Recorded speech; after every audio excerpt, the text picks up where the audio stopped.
What you see before you today is one building. This started as two buildings with a driveway or an alley, whatever you want to call it, between the two.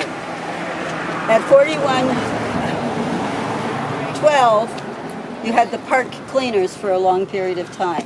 These two buildings were probably built in the 40s. In fact, the one next door, I know, was built in 44, which is this building here. Yeah.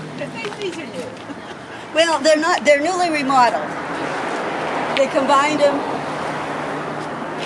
This is 4108 over here. And I'm sure that Brian and probably Sue remember Mary's Dairy Bar. Yep. The building was built in 44. Mary's Dairy Bar didn't move in here until 48. I remember that picture now. Yeah, me too. In fact, Keith would always just tell me that. So this is where it was. We have plenty of good. Oh, my brother-in-law was the volunteer. All right. okay, this is the third location of the Lawrence Park Volunteer Fire Department. The first location, I think, may have been behind that building over there. There was a shed and a hand-pulled cart with a hose on it. And then they moved to Rankin, and then in 1938, they built the two-story addition. You can see the difference in the brick, and that's where the fire hall ended. It lasted for a while. The fire trucks got taller and bigger, and they couldn't get them in here, so they needed to put an addition. When this was built, Oh, yeah. the second floor was open to a lot of different things, and the township kept their records and held their meetings. The township meetings were held on the second floor. Was it always called Lawrence Park Fire Department? Yes. Okay, Just even when separate. it was in the old location? Yep. Even when GE had it? Well, when there was GE and Lawrence Park, two separate fire departments I see. that worked together in the beginning. Did GE stay on there? No, because they were the same people. Okay. They had a hook and ladder that would. Okay. This site has seen the most changes of anything on Main Street.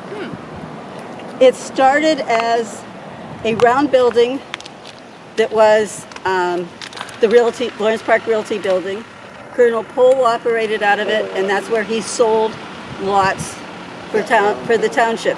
And it would have been the lots that were across this, most of them were across the street from us, and on the south side of Silliman and Smithson. Then, when they closed down the realty office, for a short period of time, Brooks Bakery moved in here, and it was a bakery. Then the Lawrence Park Mission, which eventually became the Lawrence Park Missionary Alliance Church on Napier Avenue, which isn't there anymore, moved in here. Eventually, that building was torn down. What I heard was that it was not fit for any type of occupation. You have to realize it was built as a wooden structure. There was no foundation to it. It was not intended to be a long-term building. This building was built by Mr. Batchelor as a hardware store after World War II. Now, if you look at the building, you can Homemade bread. kind of see when he built it, it was built as a one-story building. So if you look about, I'm trying to think where that, I can see the difference in the bricks right change in the there. bricks. Yep. and it kind of mimics a lot of the other buildings built at that time period with that. And then, and I don't know exactly when, he opened it up, built a second floor to it, and those are apartments up there. This has been many different. It used to be just an alley, Wow. and they enclosed it. Clever. Maybe it's part of that. No, it's not part, well, at one point, yes, it was. Was but there it a may not business be. in here? There's been different businesses. There, actually, Wow. Marion Stearns had a little confectionery shop in there. There was a shoe repair. Ray D. Nicola had a shoe repair shop in there. And Vicky Boxcar Hobby Really? at one point in time. Now this is brand new. This This sub deli, shop. yes. We had, back in the 20s, Marion Stearns probably had a shop in there, a restaurant of some sort. Joseph Haig had a confectionery in there. There had been a Greyhound bus terminal in there, and then it moved across the street. Greyhound bus terminal? Yep. Basically, they would make a stop there, like they did in all the little towns back when I was little. Pete's Ice Cream Store was in here. Anita's Dairy Bar. Everybody forgets Mary's Dairy Bar started here. There was a Santia restaurant, a Rainbow restaurant, and Rusterholz Bakery. Oh. Restaurant. Yep. They had a place out in Mill Creek. They have the. That was Rusty the Clown. Really? It was the same guy? He was a Ruster Holt, yep. I'm not going to go very much. I have a picture of this building and the building next door. It's kind of grainy.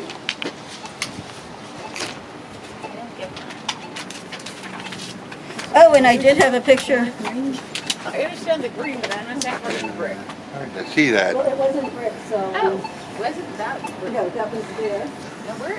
What is this? That's the realty office for That little round one. that little round one. Thank I you. didn't think I had a picture, and I got a picture. She has a picture of the little Yeah, round. there's- Oh, there it is. That's so cute. It is the cutest little thing, isn't it? Yes. Love it. 402, Francis No. Durand and Henry Kime had a store. And I think they had both stores at both places at one point in time.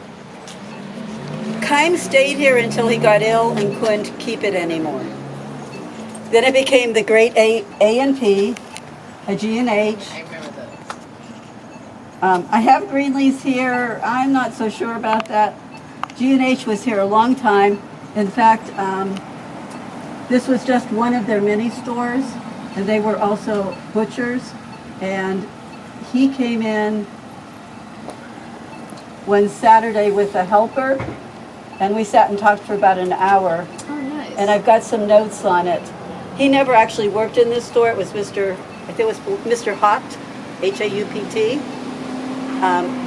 But he was the bookkeeper and handled all the books.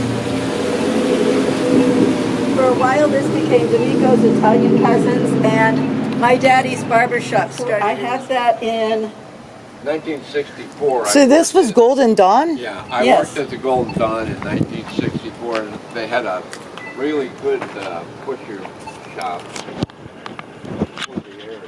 That would have been in the 60s. Yeah, it was 64. Because I have about 63, 64 as Yeah. the first time Golden Dawn came in here. Yeah. Now above, on the second floor, the Pennsylvania State Police were. They got around. Boy, they got around too, yeah. They were a And bad tenant, everybody kicked them out. Greenlee's Never paid the Clothing rent. started on that second floor. And we have a picture of just a sign on the side of the building that says dentist. We don't know who it was. So that basically ends the tour that I was going to do, but we can't go until we talk about the two buildings over there. So we're just going to hang out here for a couple minutes. The building that is green and sided, we're not sure what that started as. It's totally different, if you saw that picture I passed around, totally different than when it had the green siding on it. They had them dormers on there too, didn't they? Yeah, that's right. Had a bay window. Yeah, Yes. oh, a bay window, that's what Yeah. they're called. Right. And it was a frame, we think it was a frame building. We have pictures that show it as a Yeah. brick building, but it also, this one shows it as a frame building. What it started as, we don't know. I know the basement is very old because I put a water heater on there and it's like they dug around the dirt and just threw There's cement dirt? on the wall. In 1926, it was the first floor was a restaurant. It was Ellis Smith's Confectionery, and then along with Walter Palmer. And Walter Palmer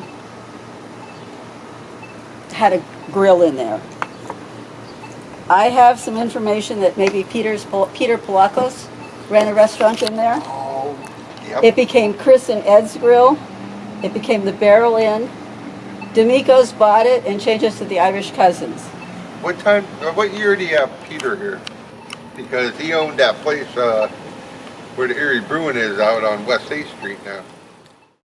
It was in the 30s that they finally got a bar here. And it was Duran's who got the first, as far as I can tell, got the first bar. So they But waited applied till, for a I shouldn't put it that way. Moz applied for a license in the 30s. so they waited till Prohibition was done. Yep. And then they. Yeah. Yeah. But as I read someplace, it doesn't mean that this area didn't have alcohol. This concludes the tour. We're going to walk down Rankin for those of you who want to and get hot dogs and water.